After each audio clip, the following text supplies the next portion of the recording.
ខ្ញុំស្មានតអស់ហើយតើអាសងបិច012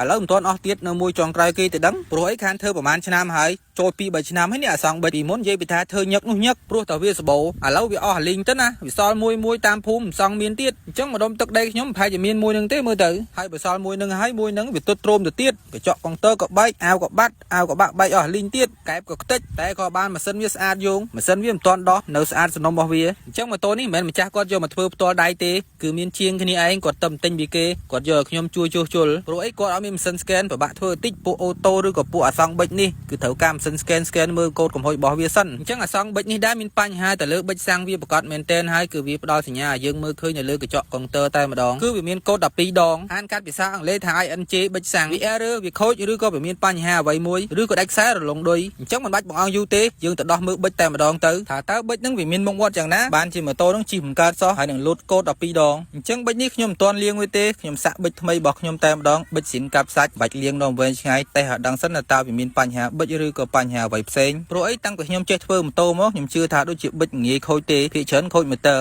បិចវាគ្រាន់តែស្ទះតិចតួចយើងអាចលាងបានតែបើសិនជាបងប្អូនយើងលាងដៃនឹងខ្យល់ក៏បានដែរអាចលាងសម្អាតបណ្ដោះអាសន្នបានអញ្ចឹងឃើញថាម៉ូតូនេះមិនមានបញ្ហាទៅលើបិចសាំងទេគឺមានបញ្ហាទៅលើម៉ាញ៉ូតូវាហើយ ECM វាមានបញ្ហាបញ្ជាម៉ាស់ឲ្យម៉ូទ័រនិងបញ្ជាម៉ាស់ឲ្យបិចខុសប្រក្រតីម្ដងបញ្ជាម្ដងមិនបញ្ជាភាគច្រើននោះគឺបញ្ជាម៉ាស់ឲ្យបិចឡើងកម្ដៅរហូតយើងសៀបតែមិនសន្ទុះគឺវាក្ដៅតែម្ដងអញ្ចឹងពេលដែលយើងដាក់ម៉ាញ៉ូតូវាហើយយើងត្រូវតែ reset scan លុបកូដវាចោលមួយសិនកុំឲ្យវាចងចាំទៀតបើសិនជាយើងមិនលុបកូដចោលទេម៉ាញ៉ូតូវានៅតែ error វានៅតែចងចាំថាម៉ូតូនេះមានបញ្ហាទៅលើបិចសាំងអញ្ចឹងហើយកុងទ័រវាក៏នៅតែលោតភ្លើងដែរអញ្ចឹងឃើញថាកុងទ័ររបស់វាគឺបាត់សញ្ញាឆេកហើយគឺគ្មានសញ្ញាឆេកនោះទេគឺមានន័យថាយើង reset ដាច់ 100% ហើយអញ្ចឹងអត់មានអីច្រើនទេយើងទៅដោះយកបិចយើងទុកវិញទៅព្រោះថាបិចយើងគ្រាន់តែធ្វើតេស្តវាតែប៉ុណ្ណោះអញ្ចឹងមានន័យថាបិចវាក៏មិនខូចដែរគឺនៅស្អាតល្អនោះទេដូចខ្ញុំថាពីដើមវីដេអូអញ្ចឹងគឺថាបិចមិនងាយខូចនោះឡើយភាគច្រើននោះគឺខូចតែលើម៉ូទ័របូមសាំងវានឹងតែក៏អាចមានខូចដែរមិនមែនថាមិនខូចនោះទេគ្រាន់តែភាគតិចតែប៉ុណ្ណោះនិយាយត្រង់ទៅបងប្អូនអាបិចនេះតាហ៊ានតាដូរចូលរបស់លោហើយគឺជិះមិនកើតទេឆ្លក់អួល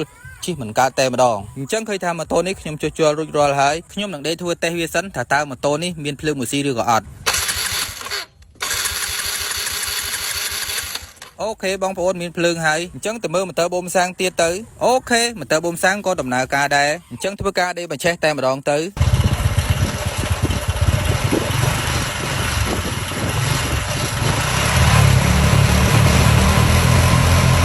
អញ្ចឹងវីដេអូនេះមានតែប៉ុណ្្នឹងទេអរគុណបងប្អូនទាំងអស់គ្នាដែលបានទស្សនាវីដេអូនេះដល់ចប់សូមអរគុណបងប្អូនទាំងអស់គ្នាសូមជម្រាបលា